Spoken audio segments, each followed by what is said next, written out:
Hi all.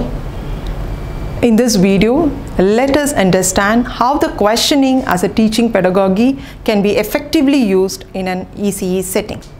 At the end of this video, you will be able to define questioning as a teaching pedagogy, list the strategies to carry out questioning as a teaching pedagogy in the ECE curriculum, infer the role of educator in questioning. Now on to defining the pedagogy questioning. Questioning is a pedagogical technique used as a pathway for children in their early years to elicit responses that promote the learning and development potential in them.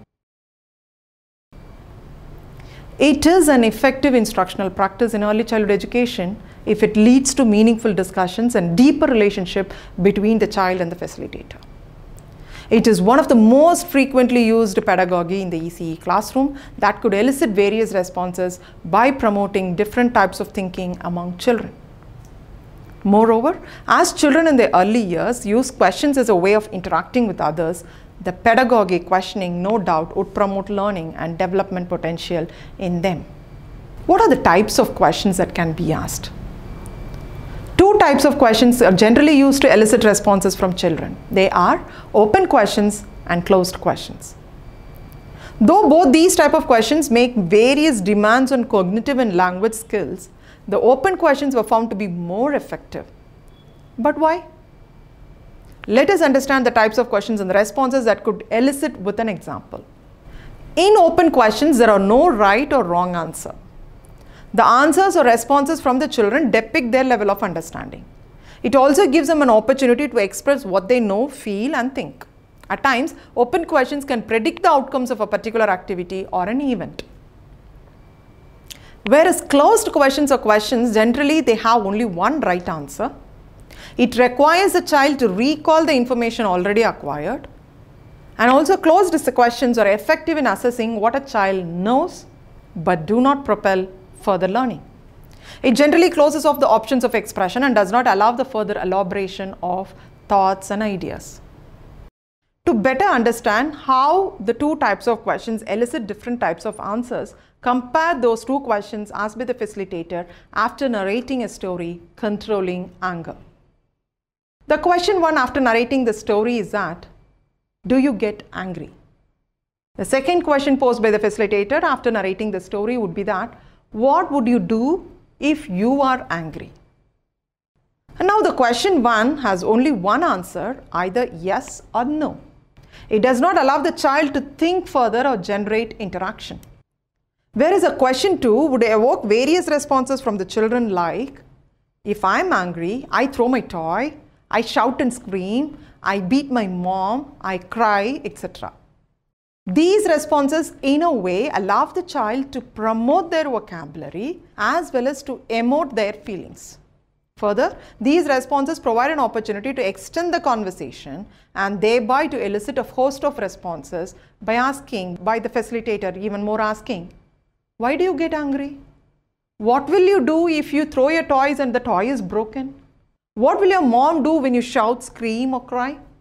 By elaborating on the responses through questioning, the child will learn what one should do by connecting the story to his or her own experience. And now, as a facilitator or an educator, you have to understand certain norms to use open questioning technique. Knowing that open questions are effective than the closed form of questions, you should know certain norms to apply the questioning pedagogy efficiently. The norms are shown to you. Pose questions with what, when, where, why and how instead of questions that require yes or no answer. Make sure that the question posed is pertinent to the context and are developmentally appropriate and age relevant. Do not ask questions of long sentences. Keep it as short as possible as a child will have difficulty in comprehending long sentences. Make sure that you ask only one question at a time. Wait for the response and give feedback and then continue with the next question. Most important, avoid double-barreled questions like, what did you have for breakfast and who dropped you to school? These two questions asked at the same time depicts two different contexts. So don't do it. And question asked to a large group will not be so effective. So Carry out the questioning pedagogy in small groups or on a one-to-one basis. Provide adequate time for the child to answer. This is what we call it as wait time. Wait time is defined as a length of the time that the facilitator waits for a response after asking a question. Wait time can extend from 5 to 10 seconds and even go up to 15 seconds for children with speech difficulties. Then the next norm is that acknowledge and value the child's response, even if it is wrong. Motivate them to respond by showing interest and warmth. The last norm is that use scaffolding along with questioning to rephrase, summarize, simplify the question posed. Now let us understand how you can use questioning as a practicing method.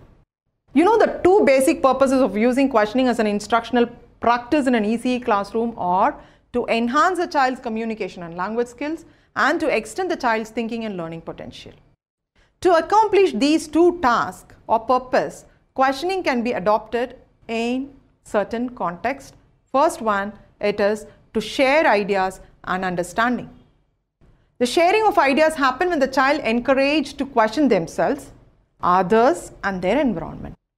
For example, when the educator is holding a group discussion on eating habits, she can ask open-ended questions like, why should we wash our hands before and after eating? What will happen if you don't do it?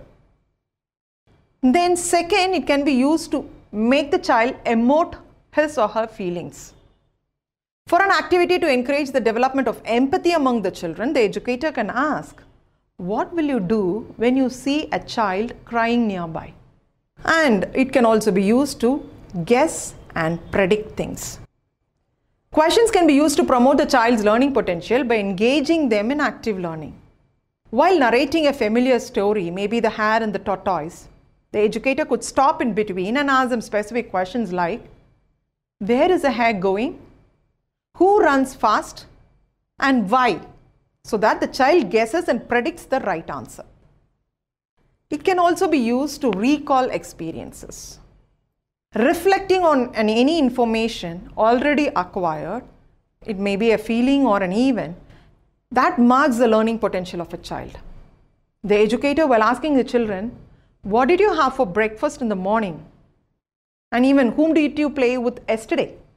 It provides the opportunity for the child to recall. This method can be even used to recall a story narrated 1 week before to check their memory. So, hoping to meet you with other 3 pedagogies in the next module. Thank you.